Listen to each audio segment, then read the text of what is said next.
Hello students, we are going to solve our chapter number 5 for standard 8.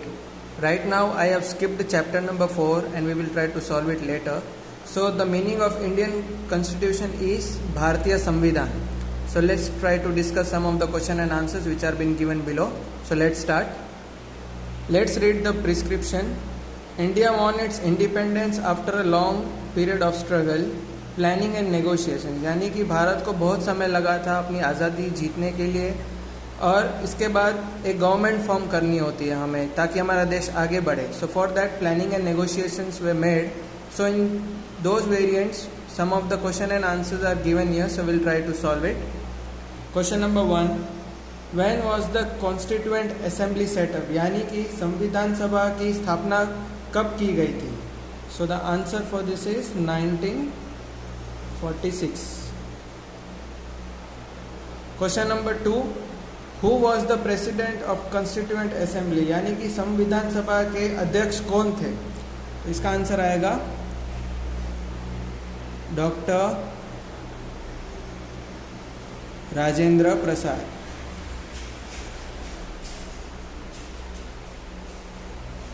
आप यहाँ पे photo भी देख सकते हैं.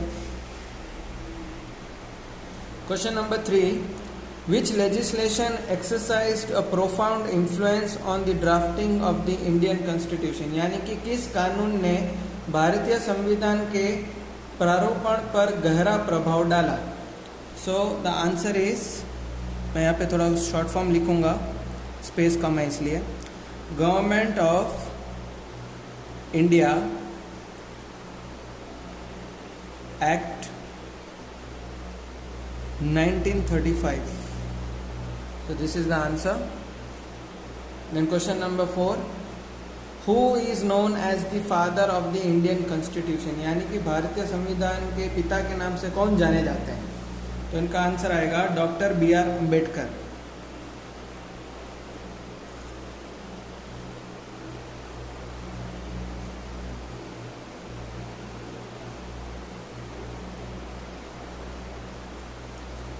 Question number 5, India's national emblem in an adaptation of the lion capital of Ashoka at Sarnath. Which dynasty did the emperor of Ashoka belong to, यानी कि सरनाथ में अशोक की शेर राजधानी के अनुकूलन में भारत का राष्ट्रीय प्रतीक सम्राट अशोक किस वंश के थे. So which dynasty did he belong to? तो इसका आंसर आएगा मौर्यन.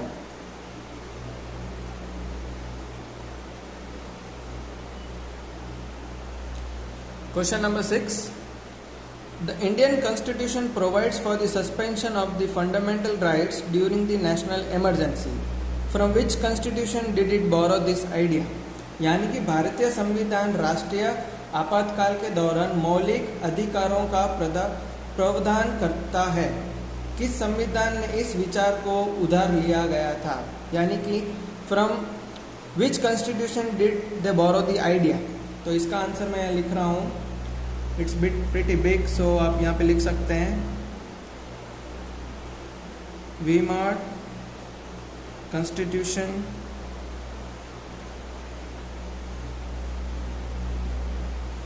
Of Germany. तो ये इसका आंसर है.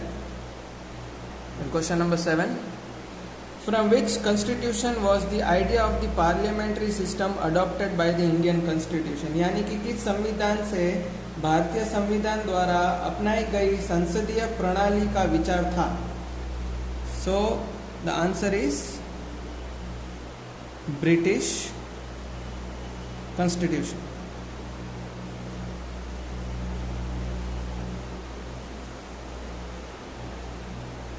Question number 8, From which constitution was the idea of the directive principles of state policy taken, यानी कि राज्य नीति के निर्देशक सिद्धांतों का विचार संविधान से लिया गया था.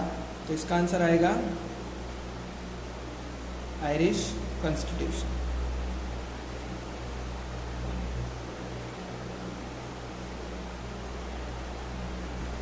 Question number 9, From where did the Indian Constitution borrow the idea of liberty, equality and fraternity, यानी कि भारतीय संविधान ने स्वतंत्रता यानी लिबर्टी, समानता यानी इक्वालिटी और बंधुत्व मीन्स फ्रेटर्निटी, तो इन सब का विचार कहाँ से उधार लिया था, means from where did they borrow the idea. So इसका आंसर आएगा French revolution.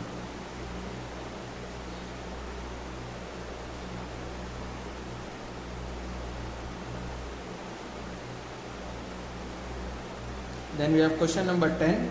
Which judicial body in India is vested with the power to interpret the Indian Constitution? यानी कि भारत में कौन सा न्यायिक निकाय भारतीय संविधान की व्याख्या करने की शक्ति के साथ निहित है?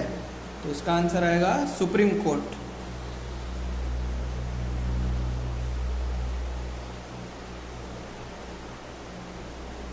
Last question, how many fundamental duties have been incorporated in the constitution of India? इसका मतलब है भारत में संविधान में कितने मौलिक कर्तव्यों का समावेश किया गया है?